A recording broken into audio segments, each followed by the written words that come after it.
Good evening and welcome to another edition of the Sunday Bunch Live. We've got extra on the panel today.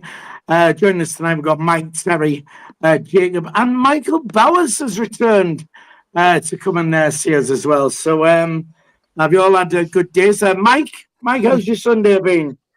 All right. Lazy Sunday up until now, and then I've got back-to-back shows to do. Right. Oh, well, so busy night for you. I've got to say, I was out last night on the drink, and at 7:15 this morning, they had call to prayer right outside my window. So it was woke me up. I wasn't a happy man. Terry, how's your Sunday been? Yeah, been a busy all day, driving back from Scotland. So nice day away. Nice one. And Jacob down south, nice and warm down south, is it?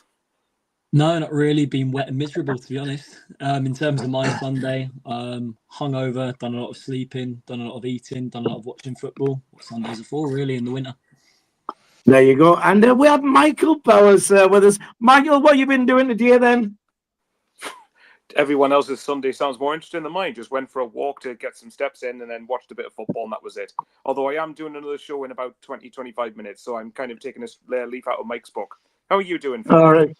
I'm not so bad. I'm in Turkey getting my teeth done. I've had a little bit of an issue, but we'll not. Give us a smile.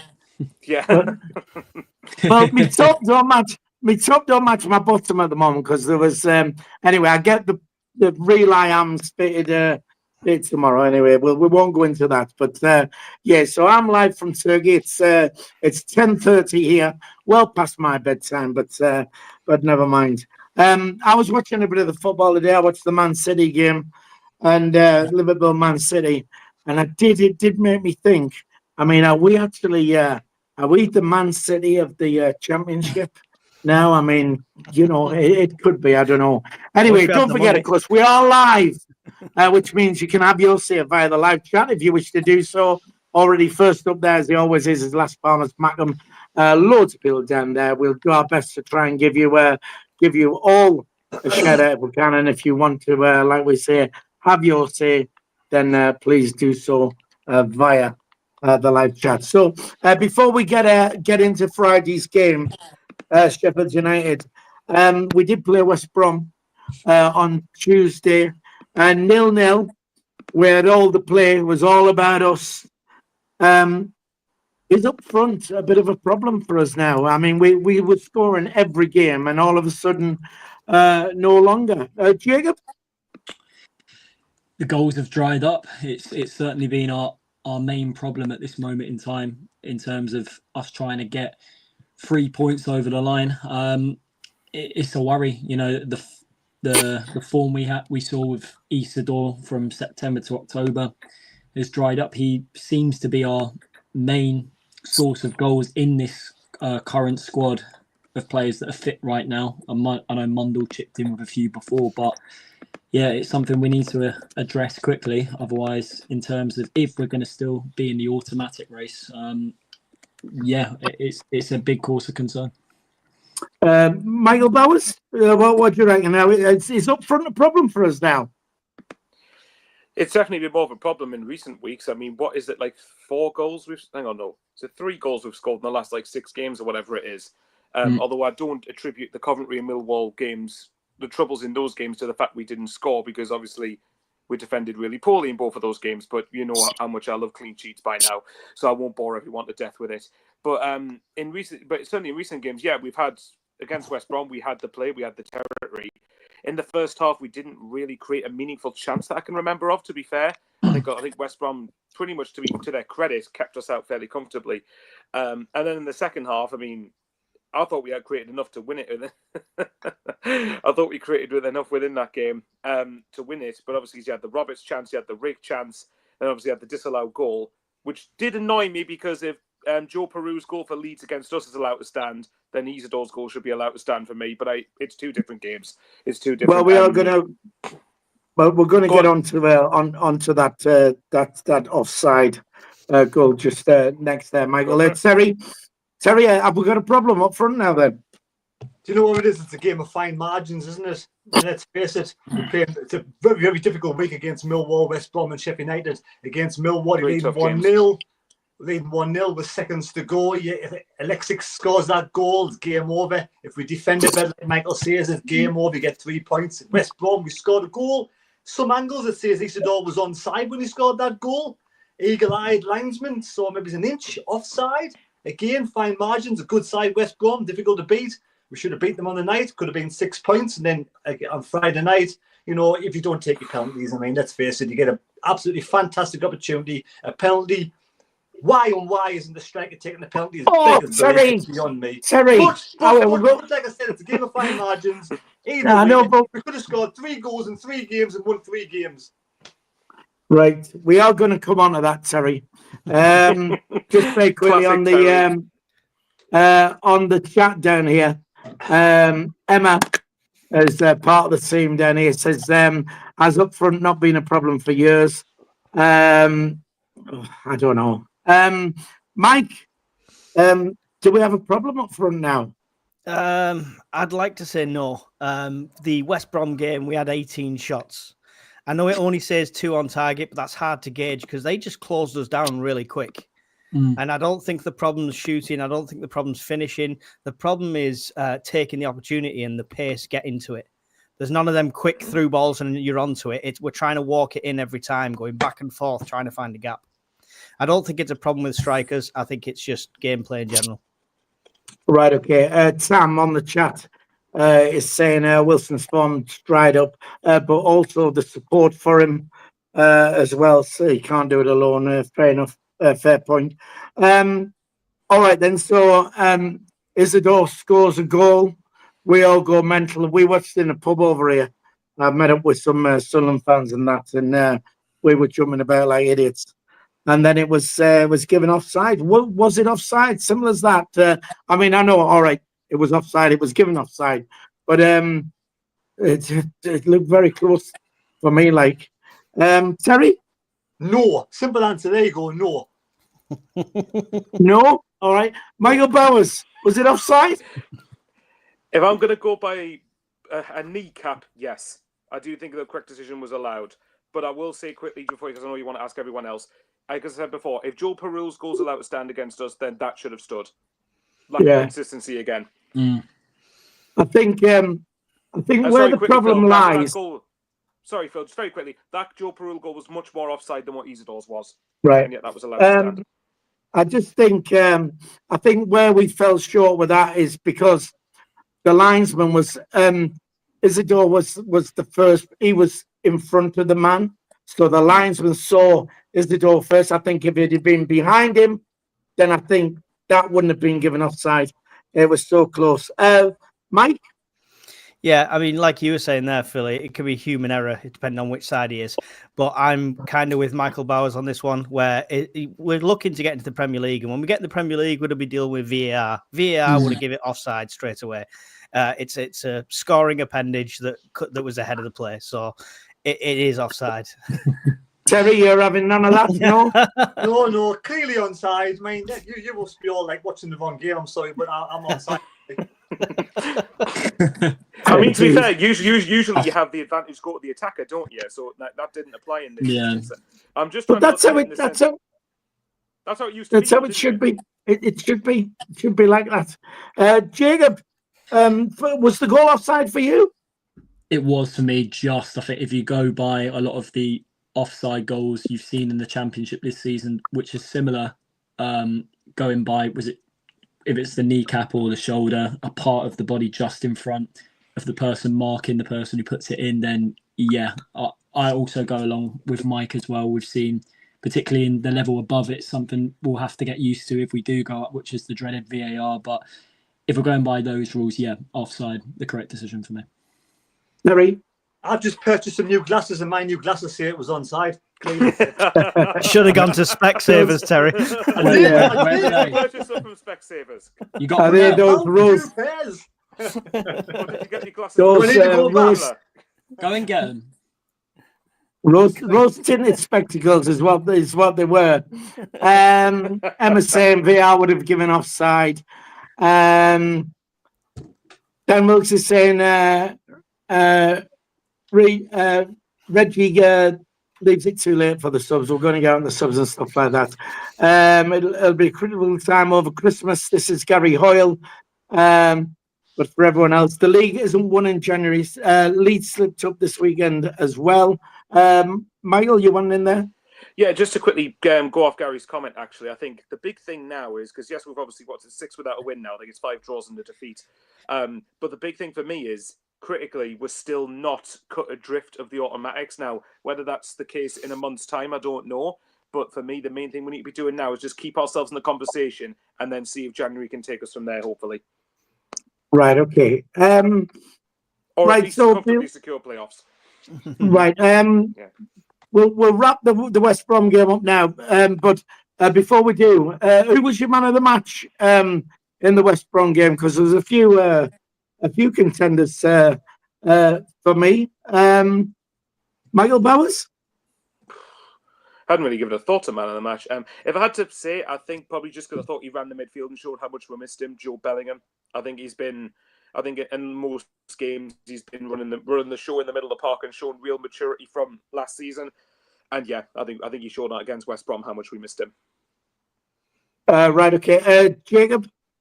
Yeah, make that too, Job. Terrific to have him back. We've missed him so much the last few games. An absolute power horse in the middle of the park, can do the tracking back as well as going forward and supplying the creativity as well, which we've lacked the energy in that area of the pitch the last few games. And yeah, I think now we've got him back. I know it's not quite worked in terms of results the last few games, but you will see a big difference with him back in the coming games. I agree. Right, okay. Mike, your man of the match? I'm going to be controversial. I'm going to give it to Mayenda. I know he only came on towards the end of the game, but he came on as a completely different player to what I remember him being. He played on that wing stunningly. How he didn't start the following game, I don't know. Absolute looks like a unit now. He'll be okay. I reckon going forward now, isn't it? I think. Right, Terry? Yeah, I'll go with Job as well. Sweet and short. Right, okay. What's yours, Phil? For me, Luco 9. I just thought he had a cracking game, and he took him off, and I thought he was. I thought he was superb. Right, just very quickly on the chat, David K saying, "Oh, Terry, show us your bits, please." Nearly hit me in the face with that. Whoa, put that little thing away. David K says, "Did you see the Blackburn goal versus Borough? That was off, and it was given." SAFC Tom says, "Next 3 games, how many points in one way?" He says 7 for him. Dan Wilkes says, "Sunderland glasses on, Terry," which is basically what we're saying. Don't forget, of course, we've got there's the fireworks. We've got 97 people on the stream at the moment, and we'd love you to just give us a like. If you can, just hit that thumbs up. We're trying it's 100 if we can on a Sunday. If you're watching on a mobile device and the live chat is open, then just close that. You'll see the thumbs up. Just hit that first, see if we can get to 100. I can't see what it's on at the moment because I'm on mobile devices out here. And but anyway, if you can do that, and more importantly, we are on our way to 10,000 subscribers. So if you're watching and you haven't subscribed, hit the subscribe button. It's free to do so. Just hit that subscribe button and help us on our way. Right then, so Sheffield United 1, Sunderland 0.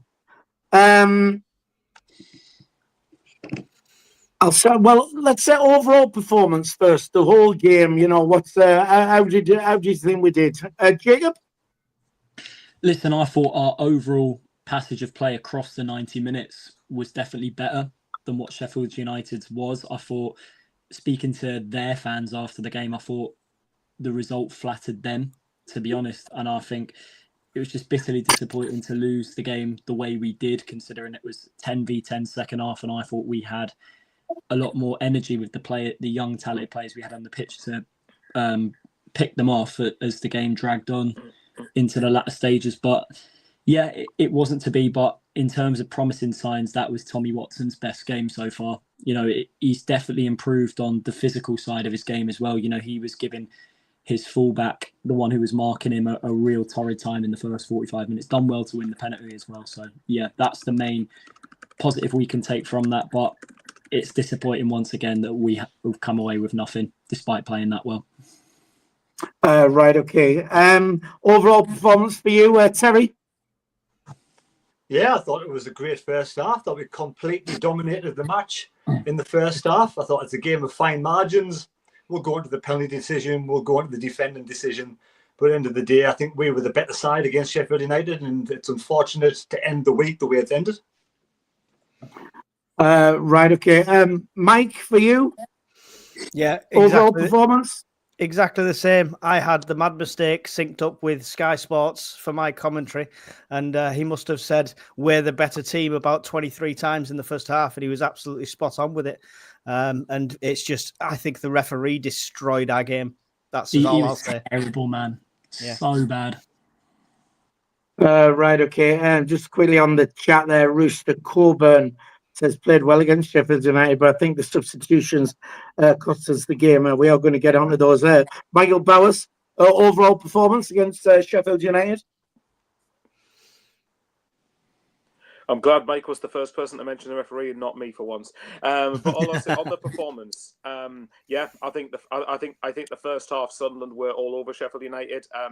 Chris Wilder said in his post-match interview afterwards, where he said they controlled the opening 25, 30 minutes, whatever it was. Completely disagree. Like, they were second best completely throughout. They probably controlled the first 5-10 minutes, but that was with possession and half efforts. They didn't really do anything. And I think Sunderland got to grips. Once we got the grips with the game, they just couldn't live with us. The passing, the intricacy of the passing was really good. The build-up to the penalty, particularly from Watson, who I thought was excellent in the first half, Sheffield United just couldn't live with them. Obviously, we'll get onto the penalty in a minute. But obviously, we lost it. Right, can I just say... to have scored that. But even then, we still created opportunities afterwards. Right. Second half. If we can just say it's good to see the return of Bowers Internet back on the channel again. I mean, well, yes. After when you get to a 10-10, argue.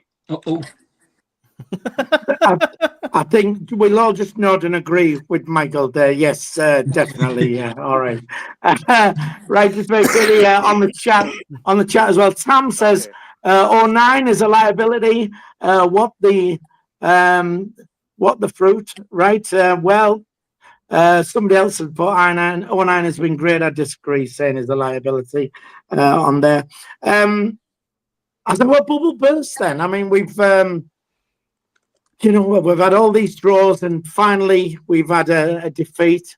I've had to change my watch strap, if you notice, Terry. I've gone from orange to white. Oh dear.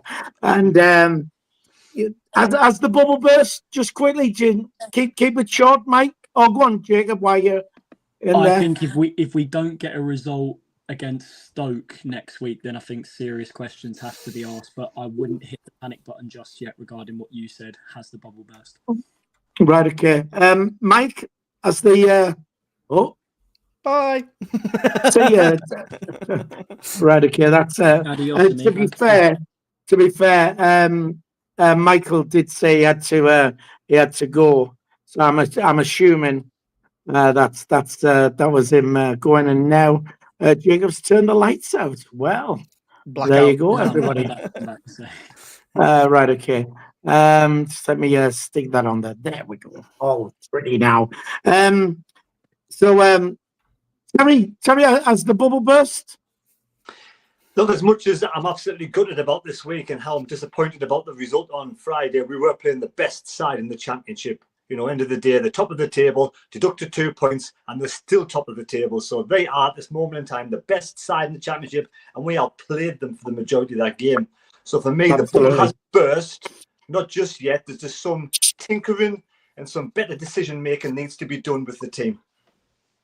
Right, okay. And finally, Mike, is the bubble burst? No, it's not burst. We've got to keep in mind that Mundell's out, and he's been a star player at the start of this season. Brown's out. Yeah, Sirkin's out. Has been a star player. Brown's out, who's like a quality backup, as it were, in the centre. For me, he's beyond Dan Neil, but that's, personal choice. But I think we've got 3 good players that are out at the moment, so we've got to keep that in mind. And we went 10 games undefeated. When's the last time we did that? Right, okay. Just quickly on the chat, Michael's added to the chat there. He's going to leave it there. Obviously, Michael's got other podcasts and stuff to do, but he says, in short, excellent first half. Watched Sheffield United a few times, and they've been poor to average each time. I would be surprised if they finished top 2. Well, I mean, like I said, they are top, and we did really, really well against them. Right, let's get on to the sending off then. So first half, Mepham, off he goes. In your eyes, was it a red? Mike, you're shaking your head there. No, definitely not a red. Very harsh. He looked like he stopped the ball dead as he went through. Even if you go through like the replays and say, yeah, it was a foul, I still think a red was very harsh for it. And I think the ref knew his mistake, and that's what prompted his following red card. Right, okay. Jacob, yourself, I mean, was it a red in your eyes? I was down for at first. It was hard for me to tell whether he was in line because there was another defender that was, when you watch it back from a TV angle, if he'd if Mepham had basically not made the challenge, the other centre half could have got across and made another challenge, which from that point of view, then it should have been a yellow, not a red. But from the angle in the ground, I thought correct decision. I thought it was Mepham just didn't time it properly. It was ascended. A lot of people in the ground actually thought it was Neil at first that had been sent off. He was the one trying to make the case that he wasn't the last man, like giving all sorts of abuse towards the referee, who was rubbish across the 90 minutes. But yeah, watching it back on the TV angle, if he'd got past Mepham, the other player in line, which I can't remember who it was, I think would have potentially got a challenge in to win the ball. So I think a yellow at best, not a red for me. Right, okay. Terry? Plain and simple, no, not a red whatsoever, because if you watch it again, it doesn't matter if he's the last man, their player plays the ball away from the goal, so it goes out of the penalty area, and then Mepham sliding in at the same time. It's not Mepham going into their player goes into Mepham. He follows through and goes into Mepham, so it's a yellow card at absolutely, at best, never a red card in a million years, and that ruins the game of football, simple as, because everyone's mindset changes regardless. It goes to 10 to 10, it's just the game completely changes, and we were completely dominating up till then. Referee, absolute disgrace. Right. I must admit, when I saw it live, as it happened, I thought Mepham had got the ball. I thought he'd got the ball and sent it that way. And obviously, when I saw it on the replay, it looked more of it was, some are given, some are not. Just quickly on the chat, Dan Wilkes says, can we set up a GoFundMe to upgrade Michael's internet? No, because we've done stuff before. We bought stuff for his house and everything, and it still doesn't work. So I don't know. Michael just needs to move house, I think it is what needs to happen there. So he sent him off, and I mean it happens time and time again that the referee then evens it up, right, by sending one of theirs off. Do you think then, in the referee's mind, that he sent him off and then he's had second thoughts and thought, and then he's evened it up? Mike? Well, it had to be a red. It was a second foul for him. It was a second yellow red. It wasn't a straight red. So it had to be, well, you'd think it'd have to be a red, but not 5-10 minutes later, exactly the same thing happened, and a player got pulled right in front of him. Yeah, when he pulled, exactly, nothing happened. And he gave nothing. The inconsistency, this is I mean, I've said it about a few refs this season, but this guy's trumped it. He is the worst one we've had. Really? Yeah, you're dead right, yeah, because he got sent off, didn't he, for pulling someone's shirt, and then one of their players did it again on one of ours, and absolutely nothing happened. Terry, do you think referees even it up? I know we're going to go into this later on, but at that stage you should be 1-0 up, so it shouldn't really matter. But yeah, I think they do even it up. I think theirs was a soft red card as well. I think it was a soft yellow card, to be fair. I think he hardly kind of touched the, but it is what it is. He evened it up and he tried to make two wrongs to make a right, didn't he? And yeah. Right. He had more than 2 wrongs in that game. Jacob, do you think the referee evened it up because he'd sent ours off? No, I disagree. I thought it was a foul, but I mean, Suter knew. I mean, I can't remember too much about what he had for his first booking in terms of the challenge he made. But the second one, him himself knew he's on a yellow himself.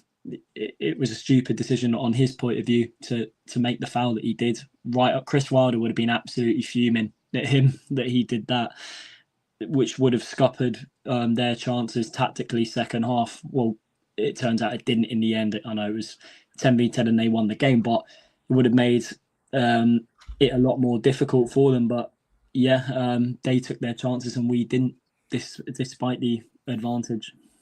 Right, okay. Just very quickly on the... go on then, Terry, and then I'll go to the chat. Going on to Chris Wilder, he's a very defensive and bitter man, isn't he? Let's face it. There's no way in the world anybody out there... I've talked to loads of Sheffield United fans and they all say we were the better side and we were the best side that's been to that stadium this season. We were completely the best side in the first half. It's just Chris Wilder. He's got the little bitter man syndrome, hasn't he? Yeah. Right, okay. Just very quickly on the chat then. Rooster Coburn says, pity it wasn't Neil who got the red. Dan Wilkes says, Dan Neil has been poor. I think he needs a rest. We've touched on this. It's a bit of a problem because he has the captain's armband, I think. I think it's weird heavy on him, but it also makes it difficult for the manager to drop him as as the captain. Just very quickly, we've got 117 people on the stream at the moment. If you can just hit the thumbs up, give us a like if you wouldn't. Don't forget to hit that subscribe button if you haven't subscribed. It's free to subscribe, and we are on our way to 10,000 subscribers. So that'd be much appreciated. Right, go on then, Terry. Just later on, if you haven't already marked it down to talk about, let's talk about Dodds a bit later on. Right, okay, we can do that. No problem. Right. All good things, right, Terry? All good things, of course. Yeah, I'm sure. Right, okay. The penalty then. So we get a penalty. Stonewaller for me. I thought, definite penalty. Yeah. Robert steps up. Shit penalty or a good save? Jacob? Terrible pen. I wasn't confident when... I know he scored one earlier in the season in a 3-2 defeat at Plymouth. Bear in mind, that's, I think, his only goal he scored. I think it's in over 18 months of football now. I don't think he's even made an assist in that time as well. So, yeah, big question marks whether he should keep his place in the side. But in terms of the penalty on Friday night, I wasn't confident with him stepping up. His run-up looked short. His body, I just had a feeling he would miss it. I don't know why. I mean, I hate to say that about any player playing for my football club, but yeah, I think I was surprised. I think the main reason he took it is because he scored one earlier in the season, but I think now it's set in stalemate that I think if he will have Isidore on them going forward from now. Well, I'd be curious to know if that was across the board, if people were like, because I just thought he was going to bang it in. I was 100% confident. I had, no problem at all. But Terry, was it a shit pen or a good save? A bit of both. I mean, you got to give credit where credit's due. Cooper dived the right way, got down low. But it was a poor penalty as well. I mean, his last penalty I wasn't very convinced with, and I think the keeper dived the right way. He would have saved that one. So that penalty, I just don't understand. His form's not very well, not very good. He can't hit the barn door with his shot outside the penalty box. I've never known someone to put the ball so far wide in shooting. His shooting boots are completely off. He's got square boots on, I don't know. But for me, his form is completely dipped. And I think, end of the day, I could think of one or two players that should stand up and put that ball away. I think for a start, Job would score that, Chris Rigg would score that, and I think Isidore would score that. I think Roberts is one of the last people I would let take a penalty. Right, okay. He stepped up. I thought he's going to miss this. Right. Well, different people on the chat are saying, like, why is the striker not taking? The striker should take the penalties. Bill is saying, Isidore should have taken it. Mike, should penalty? Good save. I'd agree with Terry both. I'll never take anything away from a keeper. I was a keeper, so it's a good to stop any penalty, even if it's right at you. It's about guessing the right way, and he did. The penalty was way too close to the keeper, didn't even make him stretch. It was in that sweet zone. It was for a Hollywood save, perfect for a keeper. So it wasn't a great penalty. With regards to Isidore taking it, we don't know what goes on the training ground. We don't know if they're training penalties. We don't know if Isidore's terrible at penalties. Some strikers can be. You don't know. But it may be he's the best taker they've got when it comes to the training ground. So we don't know what happens behind them doors. Right. Okay, then. I'll do one more question, then we're going to come to your Dodds thing. But go on, Terry. Some people maybe just like twist too much. Maybe Roberts has made his mouth go and wants to take penalties. I don't know. But he seems like a huffy kind. He seems like a huffy kind of character at times. And anyway, Michael, your last year, you're still a keeper.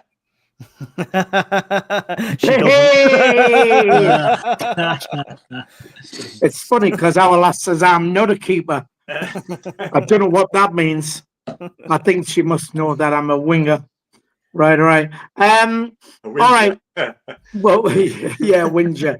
Right, Luke. Roberts is getting dog's abuse at the moment off everybody. Is it warranted, Mike? I don't know, because we don't know what's been said and we don't know what he's doing. I don't know how possibly I could judge that. Well, everybody's just jumping on it and saying, he should never kick a ball again for Sunderland. All these different things I've read on the socials. Terry? No, he shouldn't get any kind of abuse, full stop. It's a game of opinions. You have your opinion, I have mine. For me, he shouldn't take a penalty. End of the day, I still wish him all the best. I wouldn't slag him off and say he should never kick a ball for Sunderland again. He's still a decent player. Just he's out of form at this moment in time. When players are out of form, you've got to bring players off the bench like Mienda to play over there to take his place until he gets his form back again. That's what a squad's all about. So I would never give him any dog's bollocks abuse about it. At the end of the day, it's one of those things. But he missed, and we have to move on, and hopefully we'll get someone else to take penalties. Can I point out? Hang on, Mike.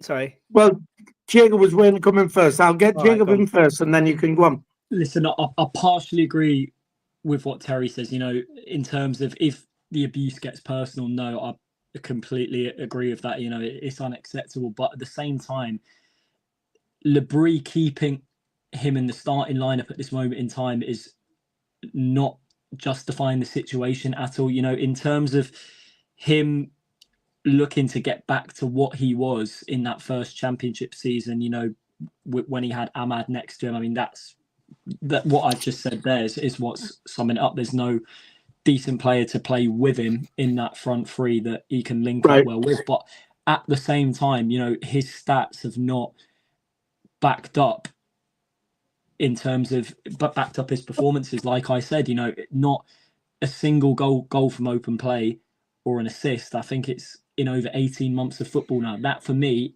is simply not good enough. And listen, brilliant. No, let me say one more thing. Let's be honest with ourselves. If we're looking to get promoted out of this league this season, will we get promoted relying on Patrick Roberts being our first choice right winger? Answer me that. Right, Mike. Let Mike come in because you was gonna. Yes, Jacob, we would, because we're not looking at his striking statistics. Sure. That's not what he does. He's not. He needs to get it out of his own head that he's not a striker. He needs to put the ball in. Even Terry acknowledged during his stream he had some beautiful touches, some beautiful 1-2s, and when he teams up with people like Rick, it looks really good. Do you remember what he was like teaming up when Ahmed was there? His in-game play is brilliant. He just can't shoot. Somebody needs to get hold of him and say, "People are fed up of that now." Yeah, but people want him to hit the target. No, we don't. We want him to give it to a striker who can hit the target. No, but when he shoots, we want him to hit the target now. Tell his fantasy footwork, he's been doing that for ages and he's not delivering. Tell him not to shoot.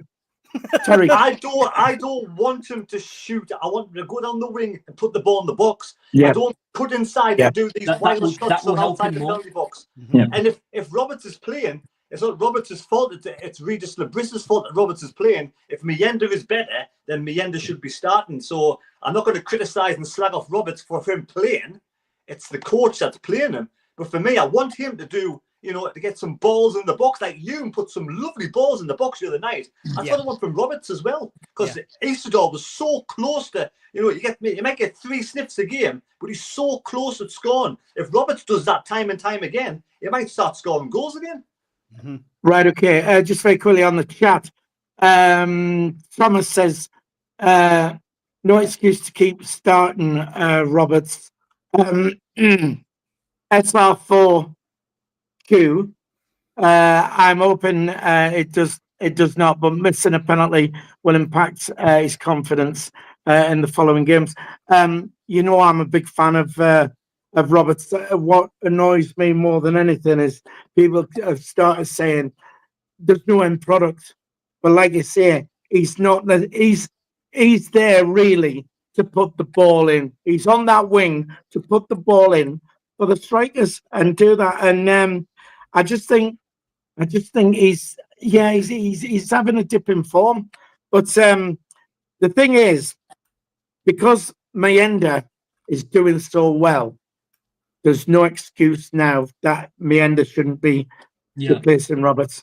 If Mayenda was sort of similar, I'd be fighting to keep Roberts in. But that's where we're at. Anyway, look. I'll go on, Jacob. If he's taken out the side, he will bounce back. He will, but he needs it for his own confidence to have a spell out the side at this moment in time. I think it will do him the world of good. Same can be said for Dan Neil. But see quickly here on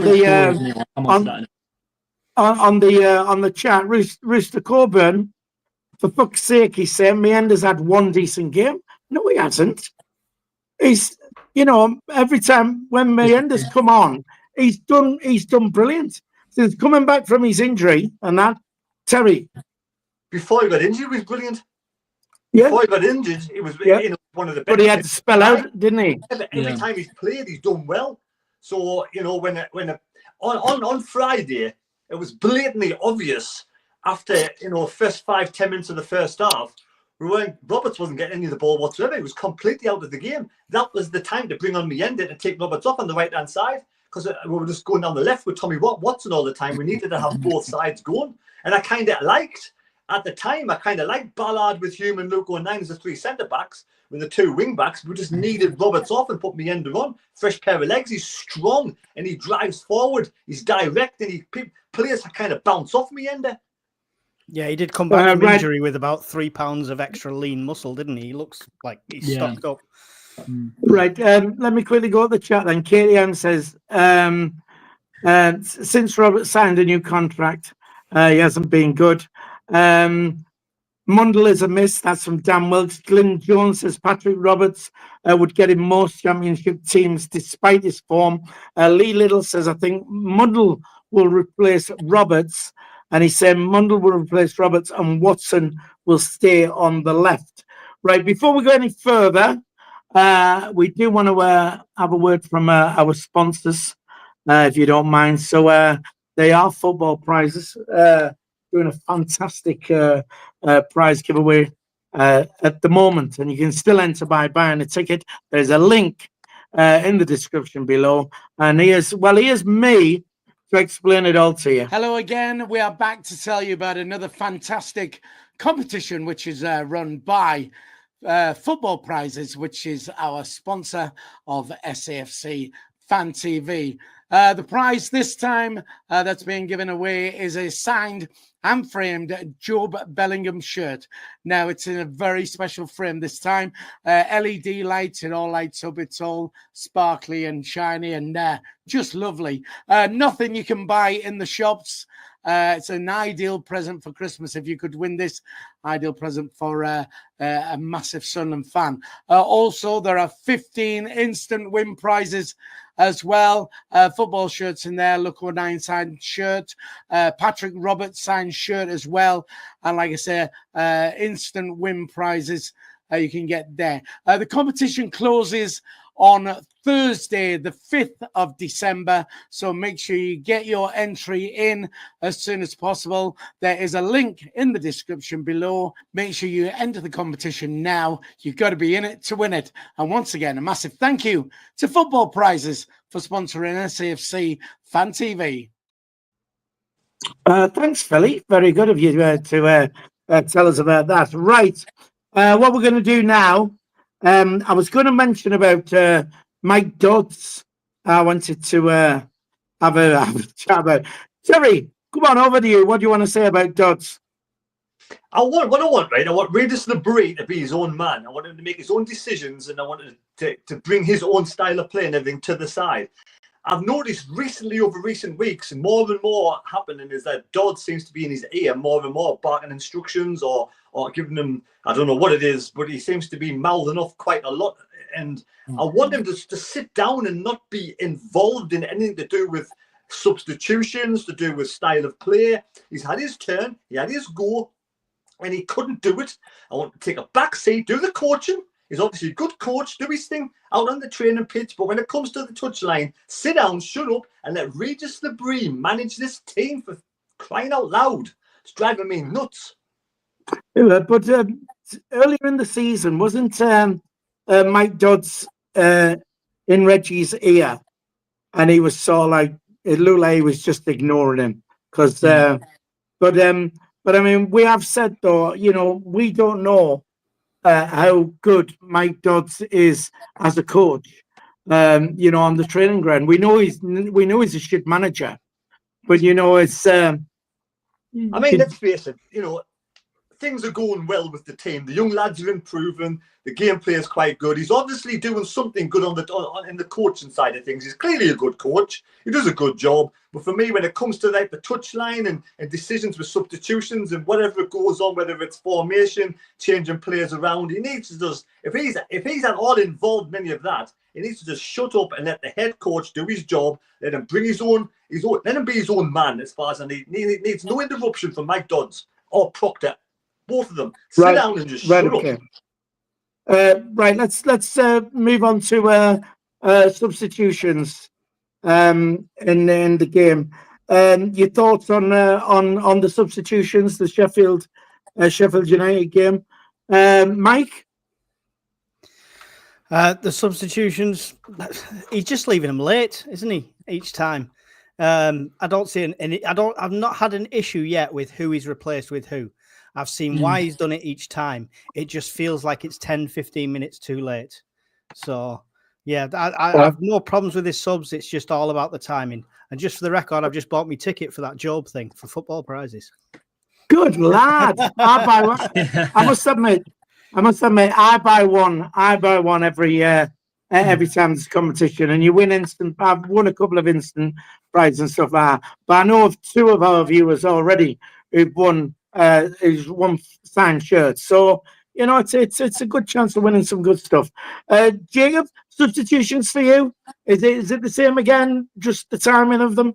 Yeah, I'd say it's the timing, but also in terms of options, we have to really change the game. That's what Sheffield United did have over us on Friday. You know, each and every one of the subs that Wilder brought on played a part in terms of the high press, you know, getting the ball into key areas, and one of them ended up getting them the winning goal, Tom Davis. You look at our bench, if we were in Sheffield United situation, if we were the home side, 10v10 second half, who would we be looking to really change that game and go on and play a big part in us getting the win?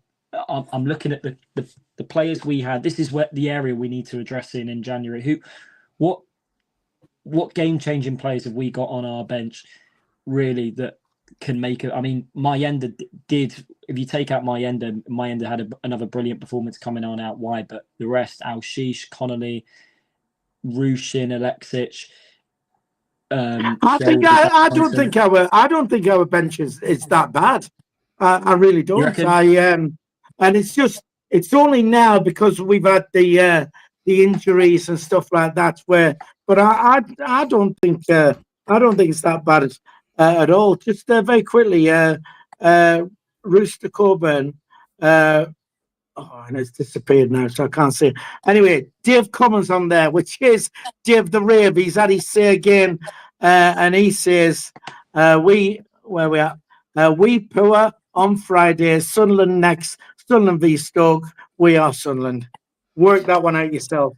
Terry, substitutions, is it just the timing of them?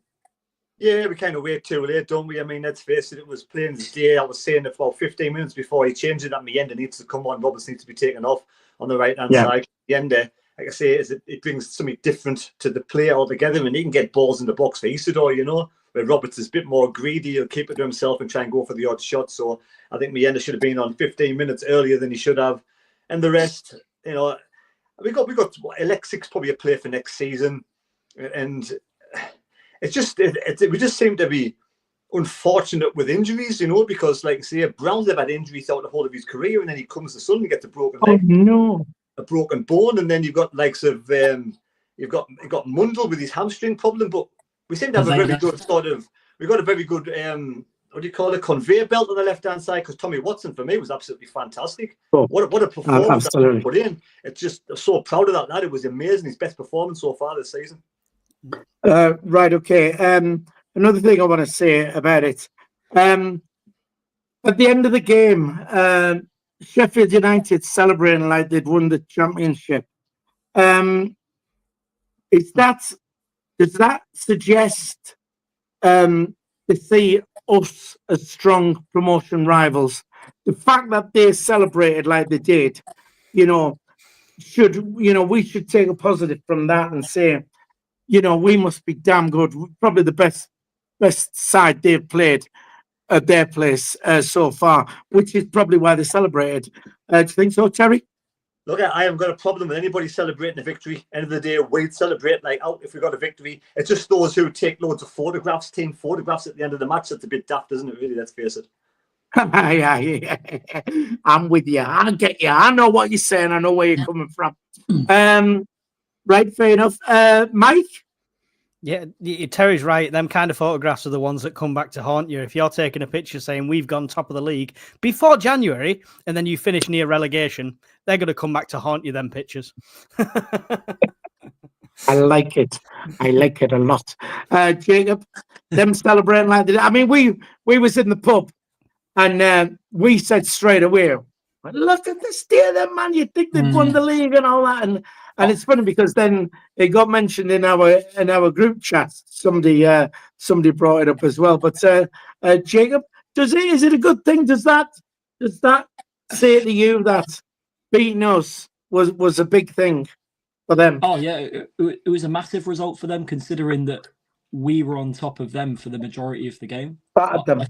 Yeah, a brilliant result for them, for their point of view. I mean, obviously from an away fan's point of view, it was a little bit cringe. You thought it was their last home game of the season, the way how they went on, particularly when they done that light display at Bramall Lane. But then again, I think we do the same as well for night games when we do with the new light system we've installed recently. So yeah, it's carbon copy. It's hypocritical for me to say that we wouldn't do something like that. I agree with Mike though, personally. I think the photograph, that this new generation of clubs jumping on the bandwagon, taking photos on the pitch, not for me. I mean, who does that?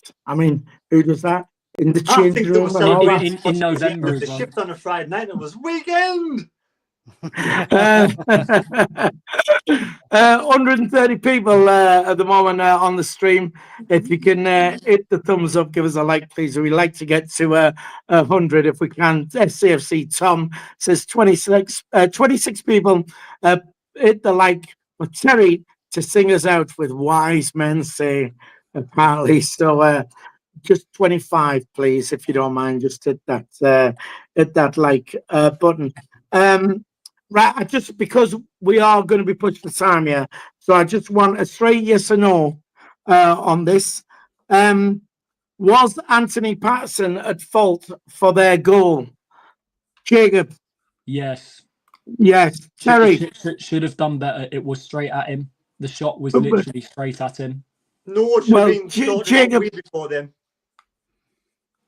Well, there should have been sorted. Do you not think Patterson should have got to it? Right, he was kind of, he saw it quite late. He made 3 or 4 really good saves before then. He saw it quite late. It kind of went under him a little bit. It's one of those things. The defense, we had 3 defenders then, which one of them should have got the ball away. It's not Right, often okay. Pato does that, but I do partially agree with Terry in a way. We should have done better to clear that ball beforehand. I think Elise was at fault in terms of. But can I just also play say out these are and clear great. it away. These are great yes and no answers. You know, Mike, Parson, everyone's on the bandwagon. The defenders make mistakes; they get away with it. Don't they? Yeah, exactly. So, at the end of the day, the defense should have sorted it out ages ago.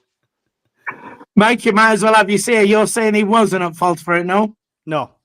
I'll always take the keeper's side. It was hard low, an awkward angle. He was just very unlucky. His hands were about 2 inches in the wrong place. It's one of those things that happens to all keepers. If he'd got beaten at the near post, we'd be shouting at him, but it was underneath him. It was difficult. That's why Because, yeah, it's keeper. That's why your last says he's a keeper. One more before we move off this then. Is it? Do you want in there, Terry? he's a beekeeper because he brings all the honey. Hey, God, that joke. It's that joke now, isn't it? Is it time? How many more do you want to fit in? We've got 10 minutes. Is it time, if you haven't already, to book your hotel for Wembley? Oh, fuck off. Mike? Don't need it. Automatic promotion. Said it from the start. I said second before we even kicked a ball, and I've said first possibly because we're doing well. Well, I've got to say, I haven't got my hotel booked, but when we lost on Friday, I'm seriously thinking about that. I know for a fact. I know for a fact Emma's got it booked, so I'll just sleep in the bath in her ensuite. It's fine. Yeah, I'm just thinking. I'm thinking. Wincy, who's in the? Sorry, as Terry has Wincy booked the where you were last time in the Premier. He always books the Premier in every year. It's the best one. Like With an option to cancel. Yeah. right. Okay, I'm gonna see if I can get in. I think possibly. Jacob, But that's we could all stay yours anyway, couldn't we? Well, I'm out the equation. I live in London regardless. But when I don't think we've been given a date of when the final actually. I know we know the weekend it will be on, but it's a bank holiday anyway. So whether it could be the Monday, the Sunday, or even the Saturday. So Sure, To be fair, book the full weekend if that's what you're going to do. yeah, but to be fair, it's like what happens is when you're in the playoffs, the two teams what get knocked out, most of their supporters have booked rooms as well. Because for the Wickham game, I was booked in the. Me and Karen was booked in the Hilton at about £700 or something for the room because there was nothing left. And as soon as we beat Sheffield Wednesday, I managed to get in the Premier Inn, so we cancelled that, and that made me a happy man. Anyway, right, look, man of the match then, Sheffield United versus Sunderland. Jacob? Tommy Watson. Brilliant performance from him, and the lad's only going to get better. But that on Friday was his best performance in the Sunderland shirt so far. Terence? Tommy Watson, they couldn't handle him one single bit. Yeah. And Mike? Before I agree with the other two, you promised her the Hilton and you took her to the Premier. Come on. Listen, but she doesn't think I'm a keeper. She thinks I'm a whinger. He's a back. I agree, Tommy Watson. It's the first time I've seen him play where I've not thought by 50 minutes, we need to take him off. He's flagging a bit. He looked like he could have kept going. I'd have took Roberts off and left him on. Yeah, Tommy Watson by a country mile, just absolutely superb. And like you said, they couldn't handle him. They just couldn't handle him. And the fact he's so young as well, and Chris Rigg as well, though. You know, there's a few on there. Had great games, Mike. Do you love the fact that we were all panicking that we were going to lose Jack Clark, and now we've got Watson and Mundell on that side? We're going to be spoilt for choice. Yeah, absolutely. Right, okay. Let's get on to Saturday then. Stoke City at home. It's a 12:30 kickoff. I'll do a cheeky plug if you don't mind. I'm on at the Wheat Sheaf before the game, but because it's an early kickoff, we're doing after the game as well. So if you want to come and celebrate afterwards, come and see us in the Wheat Sheaf. Do that. We will also, although I've not confirmed it with Emma yet, but we will be doing the fan cams. The fan cams will return eventually because, well, we've had loads of issues, but they should be back again as well. So Sunderland v Stoke, Mepham is suspended. Who comes in for him? Mike? Easy swap with Ballard coming back in. Elise is also fit, so you could have them two in the centre easily with 09 out on the side. Don't know what Sirkin's at. I think Sirkin's a while off yet, isn't he? Yeah, I think Ballard, he'll be back in, no problems anyway, so I don't think there's an issue. I'll miss him. He's a quality player, and I really think they should appeal that red card, though. Right, okay. Terry, you was shaking your head there. Yeah, well, Hume on the right, Elise on the left, and then we have Luke 09 and Ballard in the middle. Sirkin, the way he was talking, he's not too far away, so I don't know if he's available at the weekend or not, but he's not too far away. Right, okay. Jacob, for you? Yeah, I think that's our first choice back for what we've got available for next week. Elise at left back, Trey Hume at right back, and Luke 09 partnering Dan Ballard at centre half. Elise has been good as well since he come back. I think he's he's been all right because these people have been out as well, and you tend to forget about them. You know what I mean? And he's come in, and a bit like Meenda, because he like you said, Terry, before he was injured, he did well, but then all of a sudden, because we were all doing, all the lads in there already were doing good, you tended to forget about it. Do we need to change the formation from 4-2-3-1 to 4-2-2? Oh, Dad, I would all day, but people don't do it, do they? It's we did against Millwall, didn't we? Kind of. Yeah, well, we did, but I mean, I like it, but I'm old-fashioned. You know what I mean? 2 strikers, get your wingers up there, bang them in, but nobody seems to do it anymore. But like that, I'm old, so right. Listen, because we are running out of time, so I need to ask you: is this a must-win game on Saturday, Terry? Yes, we got to start winning our home games for sure. Yeah, but if we're to lose, that's not the end of our season, is it? We're close at the end of the season. We still got to play for playoffs, haven't we? Yeah, but well, all right. Well, for automatic, it's all starting to close up behind us as well, man. Don't forget that there's other teams coming into the. Yeah, but there's still. We can't rest in our laurels.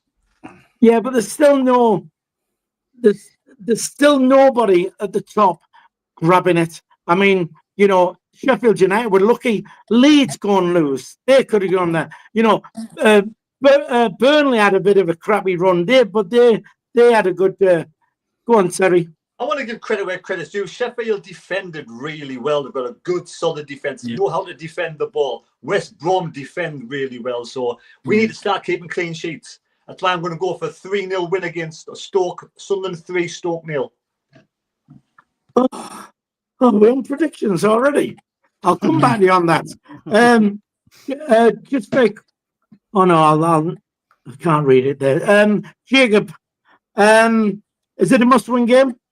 Yeah, particularly we've gone a month now without winning a game. We need to get back in that race for, if we're being ambitious in terms of what we're setting out to do, get promotion. Well, if you're in the mix, you might as well aim for the automatics. We're not even hit the Christmas period yet. So, yeah, must-win game, and I'm going to go for a 2-0 Sunderland win.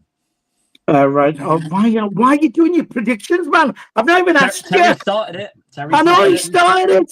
Because we've got 1.5 minutes to go. Did you get your finger out?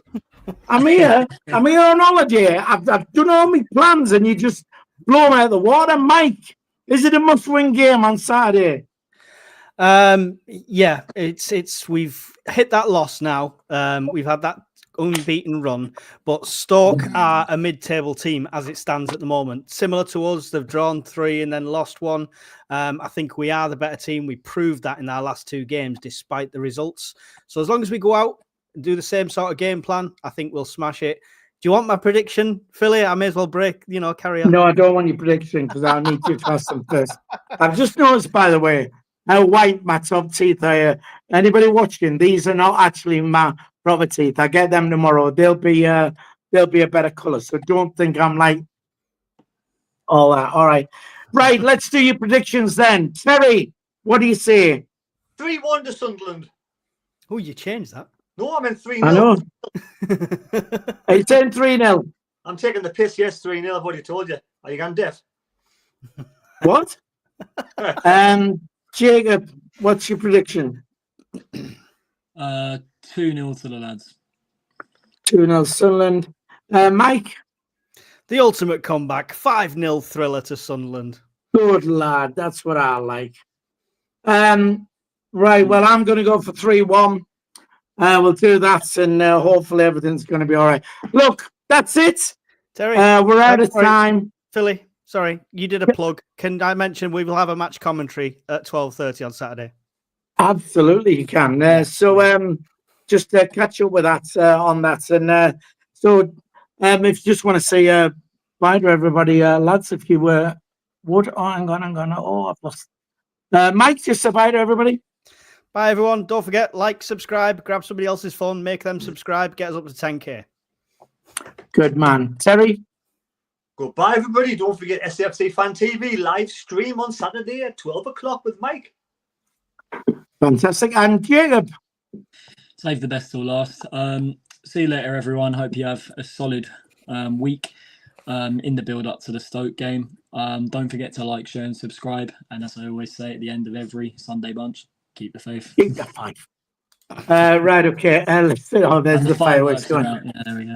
Right, so don't forget SAFC Fan TV for the live commentary. So Mike will be doing that. Please don't forget to like, share, subscribe, tell your pals all about it. Thanks for tuning in. From me in Turkey, I'm going to bed now. It's late. If you are a member, by the way. Anyway, Yes, Terry. Don't forget tomorrow, 7 o'clock, it's the FA Cup third round draw. Will we get Newcastle again? Yes, away.